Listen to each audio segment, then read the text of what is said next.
Good evening. I'm Melissa Ridgen with your APTN News Weekend. A Senate committee is getting set to investigate the forced sterilization of Indigenous women. Right now, a class action lawsuit is being put together in Saskatchewan, but as APTN's Todd Lamoran tells us, the practice was much more widespread than that province, and it's still happening. Senator Yvonne Boyer is the driving force behind the committee's study. Her interest piqued by gossip in her own family about who had been sterilized and who hadn't. But nothing was ever really brought to the forefront, so there was always something in the background of my thinking that, you know, this is something that needs to be talked about.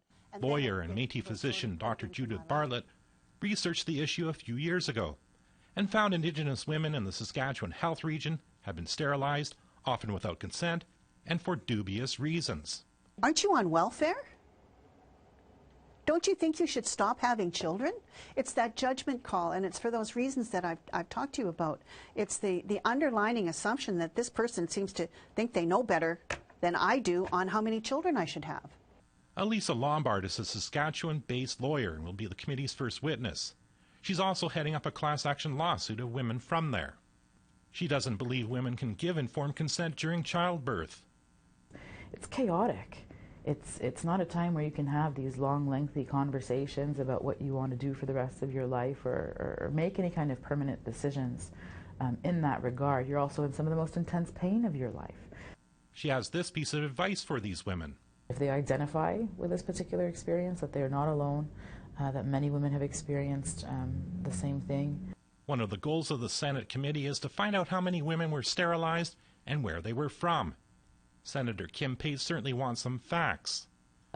It's probably more prevalent than we know. She has heard anecdotes of women with mental health issues being sterilized, as well as those caught up in the prison system. To me, that they went in for, something, whether it was a procedure, and then they were sterilized in the process, and they said, and I would ask, well, is that what you went for? No, but I guess it's okay, and I guess I'm going to be so old when I get out of prison I won't have children. And Senator Wanda Thomas Bernard is chair of the Human Rights Committee. She says she knows of a community of African Nova Scotians where hysterectomies were performed. Many of them didn't know why they had hysterectomies. In one family, we found every woman in the family, a mother and 3 or 4 of her daughters, had all had hysterectomies. We need to have a map on the wall. We need to have those pinpoints of where this is happening. And we need to have that evidence in front of us so that we can take some action. Everyone interviewed agrees on one action. Since there's evidence, the practice of coerced sterilizations still occurs. The women want the practice to stop, first and foremost. So some commitment, some legislation perhaps. But that meaningful change cannot be so far into the future that it becomes meaningless. The Senate committee hopes to have 4 meetings before the end of June. It would set the scope of a larger study to hopefully begin after the next election. Todd Lamoran, APTN National News, Ottawa. It was another week of developments in the SNC-Lavalin scandal. Sources told CTV News that Jody Wilson-Raybould gave Prime Minister Justin Trudeau a list of 5 conditions to resolve this dispute. One included an apology. Wilson-Raybould and Jane Philpott were both turfed from Liberal caucus last week. Both said that they stood up for the truth and their principles, saying that a line was crossed with inappropriate political pressure to interfere in the prosecution of SNC-Lavalin on corruption charges. Wilson-Raybould was asked about the alleged list of demands she made to the Prime Minister. Here's what she told reporters. Well, I respect the order in council that was provided for, and in respecting the order in council, I'm not speaking about anything after the time I was Minister of Justice and Attorney General. More on the conditions Wilson-Raybould was said to have issued to Trudeau. Sources told CTV News that after she was shuffled out as Attorney General, she demanded he fire his top advisor, Gerald Butts, Privy Council Clerk Michael Wernick, and the senior legal advisor, Matthew Bouchard. She also reportedly wanted an apology from the Prime Minister for the pressure put on her by his staff, and she wanted assurances that her replacement would not authorize a deferred prosecution of the Quebec engineering and construction giant facing corruption charges. Of course, none of that happened. Here's Bob Fife, Ottawa Bureau Chief of the Globe and Mail. But if I may say so, Beverly, if in fact it is true, these things have almost all happened in any case. Butts is gone, Warnick is gone, the only person left is Matthew Bouchard, and he may not be long for the world. And it doesn't look like the government can do a deferred prosecution agreement because of the political fallout. So if these were conditions that she put down, they should have probably agreed to them at the time, because they wouldn't be down 10% points in the polls with the possibility of them losing the election campaign. Not only was Jody Wilson-Raybould kicked out of caucus this week, but she was also banned from running for the Liberals in the upcoming fall election. So where does that leave her constituents? APTN's Lori Hamlin went to her riding office in Vancouver Granville to find out. The doors to Jody Wilson-Raybould's constituency office remain open today. Staff are directing any questions be sent to Wilson-Raybould's government email address. The riding of Vancouver Granville is diverse and some areas are wealthy. Wo-Ling Wen voted for Wilson-Raybould. She says she expected Trudeau to kick her out, so sent him a letter. Last week I wrote to the Prime Minister and asked him that my suspicion was that this would happen, and that rather than he be instrumental in asking Jody to leave, that he would step down in her stead. Obviously he didn't listen to me. He dug himself in a hole.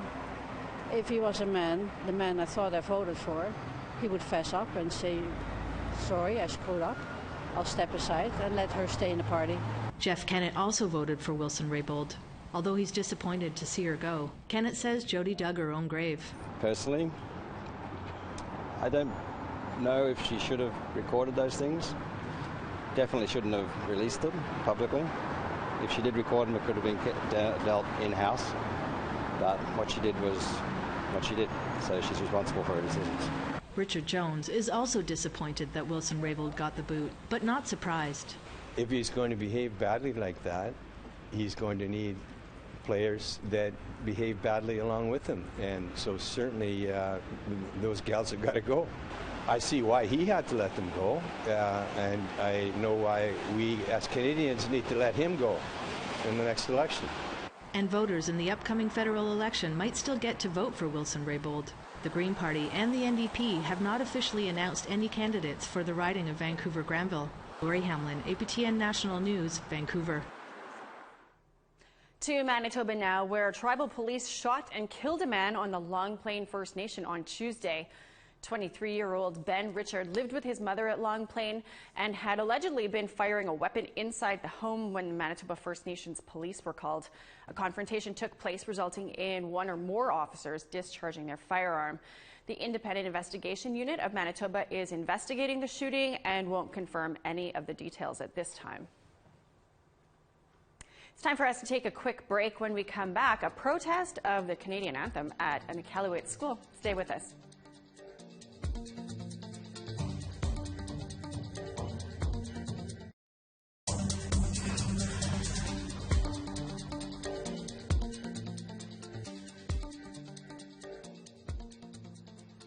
Welcome back. All of the schools in Iqaluit sing the national anthem to kick off the day. Now, one young man has kick-started a community-wide conversation about whether that should even happen, and all he did was sit down. Here's Kent Driscoll from Iqaluit.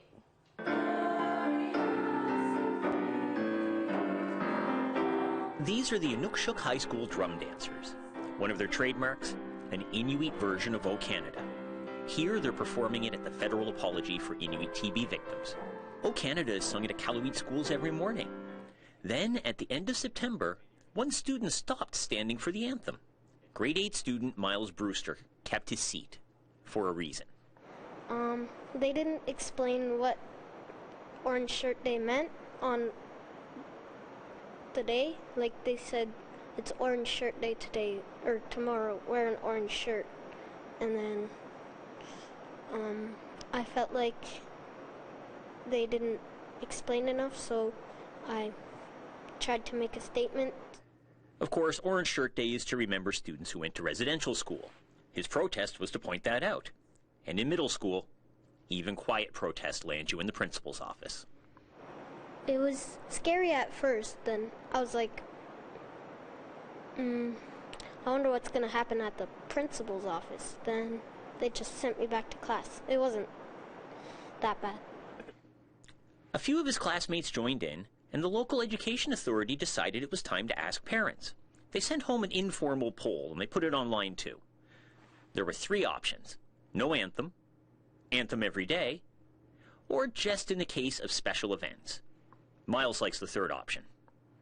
I would go for the special events because people that served our country, like on Remembrance Day, we should remember them because maybe if they weren't there or we didn't remember them,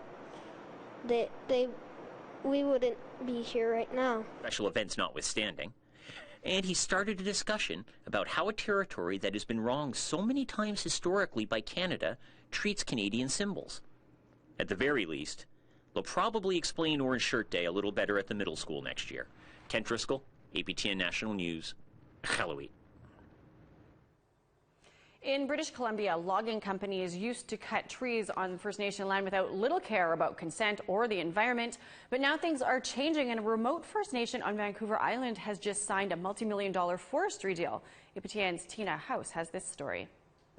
Situated on the west coast of Vancouver Island is Inukshuk, one of the many villages of the Huu-ay-aht First Nation.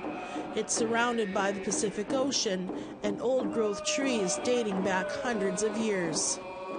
If I was to guess how old this spruce tree is, it would be in the hundreds of years. I would probably be willing to guess to say, 300 to 400 years old. And I would easily say that it's probably close to between the 250 to 300 foot range. Chief Councillor Robert Dennis says his community honors its traditions of maintaining the land, but they also know that it takes an economy to flourish a community. They currently own 9 businesses in all sectors.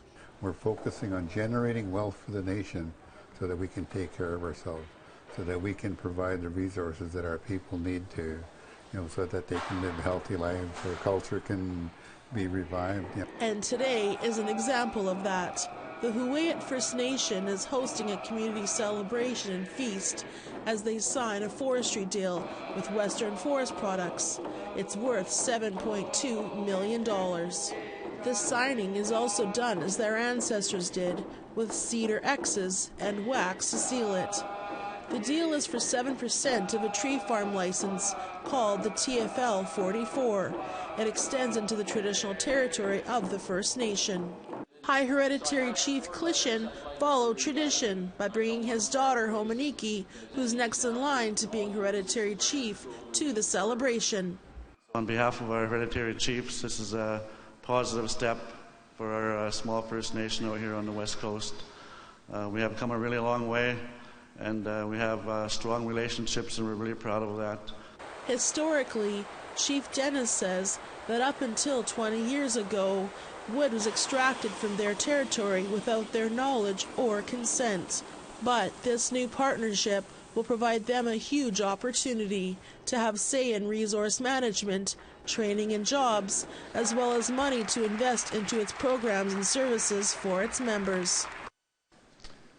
By engaging with Huu-ay-aht First Nations and becoming partners together in TFL 44, we're bringing that fiber basket back together and increasing collaboration across the entire land base. Tina House, APTN National News, Inukshuk, BC. We need to take another short break, but when we come back, we sit down with the one and only Buffy St. Marie, who has been inducted into the Songwriters Hall of Fame. That's after the break.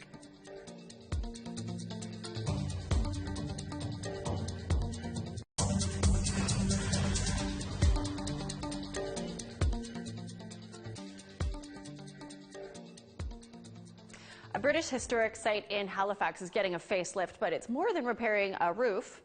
Citadel Hill was a British fortress built to protect Halifax back in 1749. It's now a tourist attraction operated by Parks Canada, who says it's working to indigenize its national sites. An exhibit including Mi'kmaq history is set to open here in 2020. Which we're working very closely and collaboratively with the Mi'kmaq to ensure that Mi'kmaq perspectives are reflected and Mi'kmaq worldview are reflected in the stories that we share through that exhibit at the site.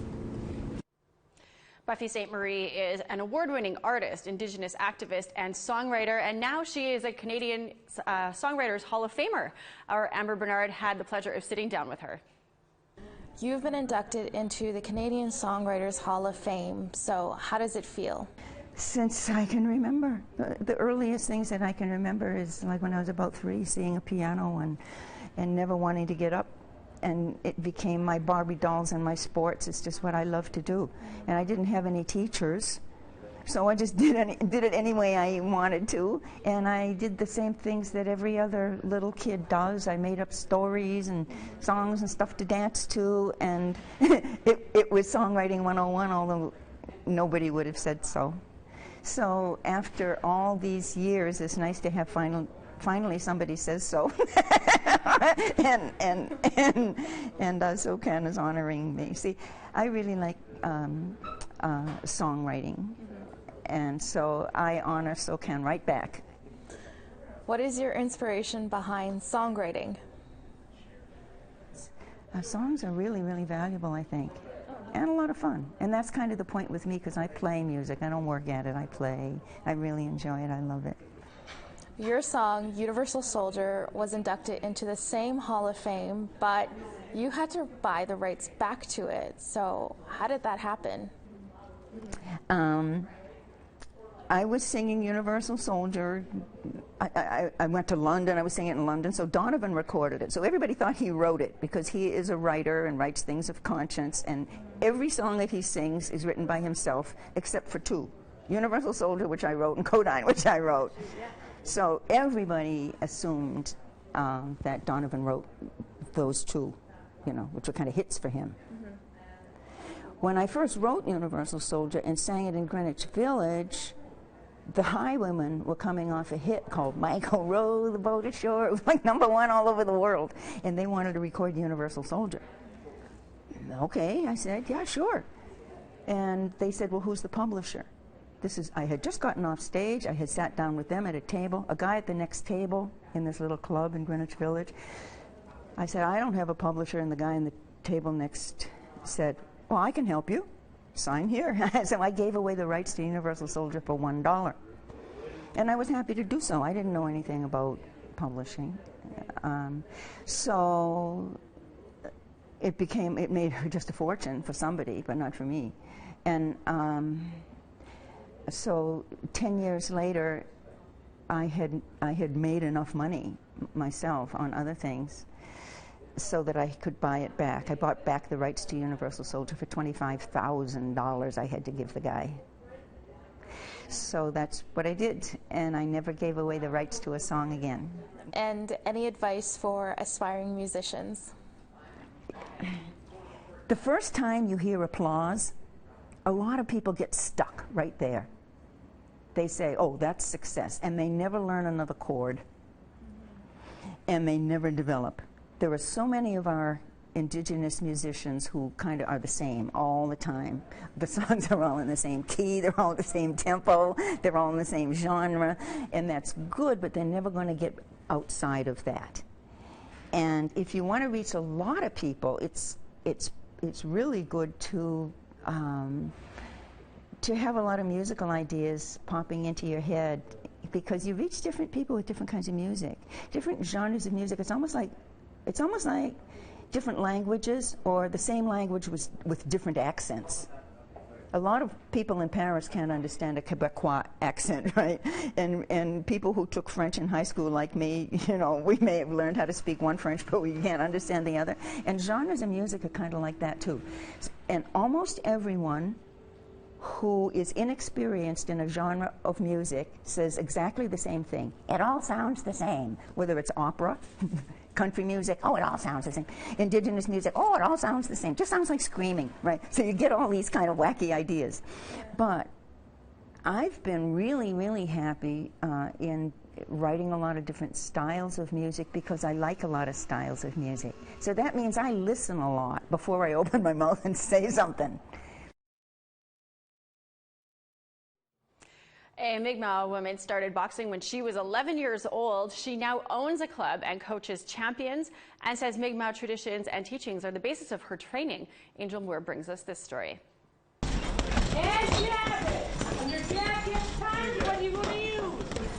Punching out frustrations can be therapeutic, and that is why Bridget Stevens got into boxing. When things are tough, I use boxing as an escape with life. So I use the hardship to get myself tired. So let's just say the harder the times I'm having, the more I'm studying to become a better trainer, better teacher, better fighter. Boxing helped so much that she opened Tribal Boxing Club a few years ago.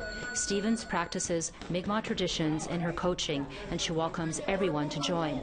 And we have all nations representing this club. We have Muslims, we have Irish, we have everybody, all nations here. And for a part of our training program, I'll take them into sweat lodging, I'll take them to powwows, and they all participate in everything in native ways.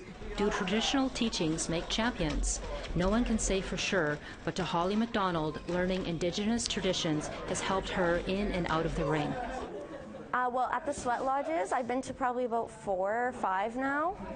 And they're just really like, I don't know, I find they toughen you up a lot. You gotta, I don't know, it's just really like uplifting, I feel like, when you come out of there. Stevens says a traditional prayer before a boxer goes into the ring.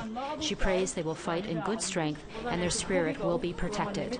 Because as a trainer, as a coach, as the mother, it's really, really harder on me when my kids go into the ring than it is harder on them. Right? I get nervous, my belly aches, just like a mother. Eddie James is the current provincial champion. He says Stevens made him a better boxer. She's great. When you're feeling down and stuff, she'll pick you up. She'll motivate you a lot, and she's like a role model to me. There are more and more female boxers in the ring, thanks to women like Stevens. In this sport, and where the era that I came from, boxing was just coming out with women. So I have to work twice as hard being a woman, but I have to work 10 times as harder being an Aboriginal woman to be able to get that respect. Renee Cowell started boxing when she was 9 years old. Stevens inspired her to go to the championships. You see all these like men that are all, acting big and how they're, kind of cocky. And then you see Bridget, who's like a female, and she's better than the guys, just like pretty much she's the best in this gym. Boxing is more than muscle. It is being your personal best. It is the best feeling there is. Like I'm happy I got them in the right spot, good mindsets, good hearts, and to me they're champions no matter what. The Canadian Boxing Championships are in Victoria, BC at the end of this month. Angel Moore, APTN National News, Halifax. That is a wrap on your APTN News Weekend. You can find more on our website, aptnnews.ca. I'm Melissa Ridgen, and I'll see you back here on Monday.